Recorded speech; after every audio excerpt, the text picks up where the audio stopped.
In the early morning hours of June 12, 1972, a security guard at a Washington, D.C. hotel and office complex noticed that a door was suspiciously taped open, so he alerted the authorities, which set off a series of events that would cause every single scandal to be named after this hotel. Now, we're going to talk about the Watergate scandal. We'll talk about its pop culture impact and have a little bit of fun. But first, I want to talk about the Watergate complex itself. I'm Bill Schneider at the Watergate complex.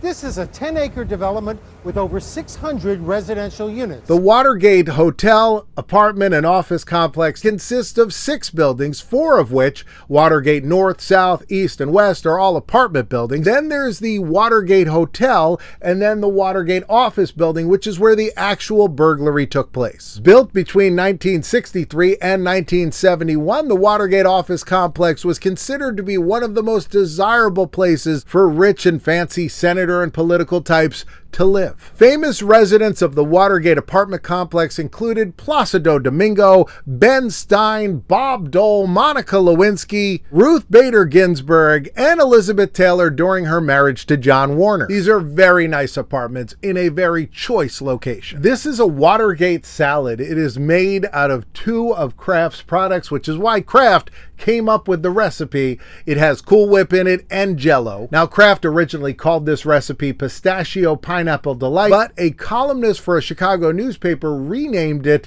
the Watergate Salad, and that's when the recipe took off. After that, Kraft decided that they were also going to call it a Watergate Salad, and a columnist at the Denver Post put out a column that, with no evidence, said that this was something that the chefs at the Watergate Hotel would serve during brunch. Now, when the Watergate Hotel and office complex was built, they named it after the Watergate Inn, which had stood on that piece of land since the 1940s. This was a restaurant very popular with the elite of Washington, D.C., and it had actually been named after the steps that are on the river there, which are called the Watergate. Now, the complex sits right on the terminus of the Chesapeake and Ohio Canal, which operated from 1831 to 1924. And today it's a historical park. So because of the name Watergate, every scandal now gets gate at the end of it, including sports scandals. It began before dawn Saturday when 5 intruders were captured by police inside the offices of the committee in Washington. The 5 men carried cameras and apparently had planted electronic bugs. These burglars were hired by the Committee to Re-elect the President, which was Richard Nixon. This was actually called CREEP, Committee to Re-elect President. It's a little stretch, but it was called CREEP, and there were a series of guys that decided that it would be a good idea to break into the Democratic headquarters. There were a few documents that they stole. The idea was to try to get evidence about a certain politician that had some connection to a psychiatrist, and they wanted to get some information that they could blackmail him with. Apparently, this wasn't that out of the ordinary, which is kind of shocking to think about. Now, at the time, Nixon was 5 months away from an election against George McGovern, and Nixon was way ahead. Even after the scandal broke, Nixon still won with 60.7% of the popular vote. He won 49 of the 50 states, and he got 520 electoral votes. The White House stands firm on its claim that John Dean is innocent of any wrongdoing in the Watergate affair.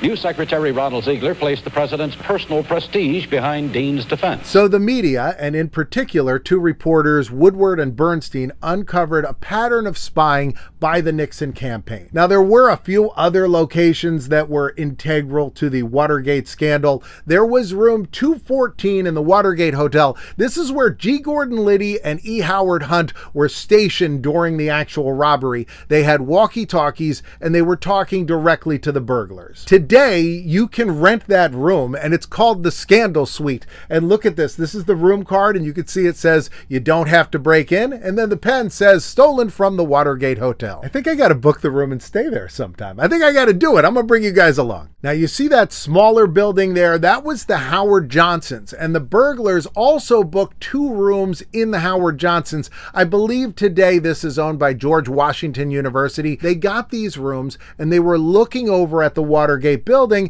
and trying to keep an eye out for cops. Unfortunately, The guy keeping an eye out got distracted by a television airing of the movie Attack of the Puppet People, and so he didn't see the cops pull up. Also, you may remember Forrest Gump had called in a report about this. Yeah, sir. You might want to send a maintenance man over to that office across the way. The lights are off and they must be looking for a fuse box or something because them flashlights, they're keeping me awake. This is William Safire. He was a columnist for the New York Times. He's the guy who added gate to every scandal. The first one after Watergate was Vietgate, which was a proposed pardoning of the Watergate criminals by lumping them together with Vietnam draft dodgers. There was a scandal with Billy Carter, Jimmy Carter's brother. That became Billygate. And then William Safire called a scandal about duplicate invoices double billing gate, which he said was his favorite of all of them. He also named Whitewatergate during the 1990s. This was a scandal of the Bill Clinton administration. It had to do with real estate investments in the Whitewater Corporation in Arkansas. Here is a real rarity I have in my collection. Look at this. Hot Water, the Whitewatergate board game. Let's take a look at this. So look at the cover. You can see Hot Water. There's the travel office. The Oval Office is over here. Let's pop this open. This is definitely a very low budget board game. You can see the cover is just a reprint of the board. Now here's what you get inside of here. Here's the copy this and give this to friends so more people can order this. Comes with a bag of shredded documents, and then there's like Vince's files, this little folder. There's cards, like here's some example cards. In all the phone calls from the First Lady, we never discussed removing files. I didn't take any files to the private residence. Then there's instructions, and I've handwritten some instructions because I remember I played this game and I found that it didn't really work. Like the people that designed it hadn't spent enough time playing it. So I came up with my own instructions. If you want, I can play this on this channel. Just let me know in the comments. Maybe I'll bring it to a convention and play it with some other people. But here it is, the Hot Water game. Now they made multiple board games based on the Watergate scandal. I don't have any of them, but I do have this presidential game that does feature Richard Nixon. Here this is, Meet the Presidents, a quiz game for young Americans. This is actually a pretty clever game. So you have these coins for all the presidents. So when you play this game, you have this spinner and you actually can find all these trivia questions and the answers come up. It's actually very well designed. And then here is your Richard Nixon coin.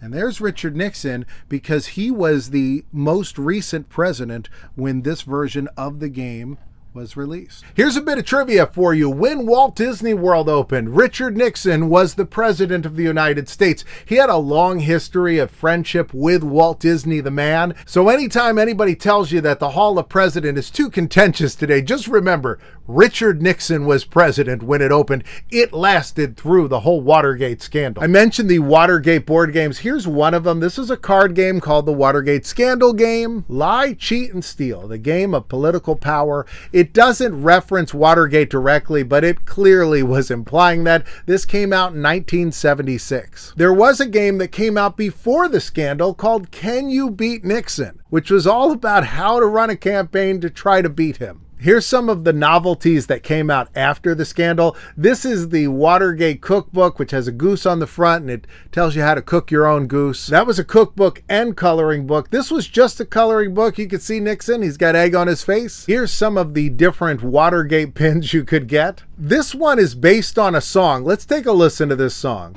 Oh Lord, I despise them Watergate bugs. Catch 'em all salmon, put 'em in a jug. We gotta get rid of that Watergate. I mean, I could dance to it. I have this one. This is a vintage Nixon. Nixon now, not later.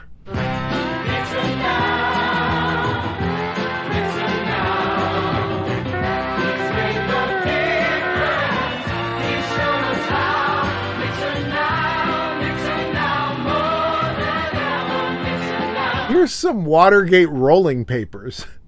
This actually came out before the Watergate scandal. This was a Nixon penny, so it's very, very small and getting smaller, and it's got Nixon's face on it. This was a pretty popular poster at the time. Here's another poster you could get. Oh man, look at this belt buckle, man. When I'm going into the hoedown, walking in, I want that belt buckle on. Here is an ad for a Richard Nixon watch that was a companion to the Spiro Agnew watch. Let me show you my 2 Spiro Agnew watches. The Spiro Agnew watch was a parody of the Mickey Mouse watch. And Spiro was one of Richard Nixon's vice presidents. He actually left office in an unrelated scandal, was replaced by Gerald Ford, who then became president. And here is a different Spiro Agnew watch that I have. I also have this. This is a seat cushion. You would bring this if you went to a stadium, and then you could sit on it and it was more comfortable. And your butt would remember President Ford's failed re-election campaign. There's some vintage Disneyland postcards. I send postcards to everybody on Patreon. Richard Nixon loved Disneyland. He was friends with Walt, but he used to go to Disney World after Walt passed away. Went to Disney World in Florida because he had a house down there. Also had a house here in New Jersey. I might go by where it was. I know they've torn it down, but if you sign up for Patreon for just $3 a month, I'll send you a postcard in the mail. So please consider joining the ranks of Matthew, David Chapin, Chris, Michael and Jessica, Awkward But Awesome, and Cheese God, and become a member there on Patreon. Those tall ships really lifted the nation's spirits after Watergate. In a moment, a couple videos are going to pop up. On this side will be a video I did on the second channel about Watergate mastermind G. Gordon Liddy. He became one of the strangest celebrities. Very strange career, interesting twists and turns, and you can watch all of that over there. On this side will be a video I did about President Jimmy Carter when he was attacked by a swamp rabbit. This made national news, and it's a bizarre story. You can go check that out, and I'll see you next time.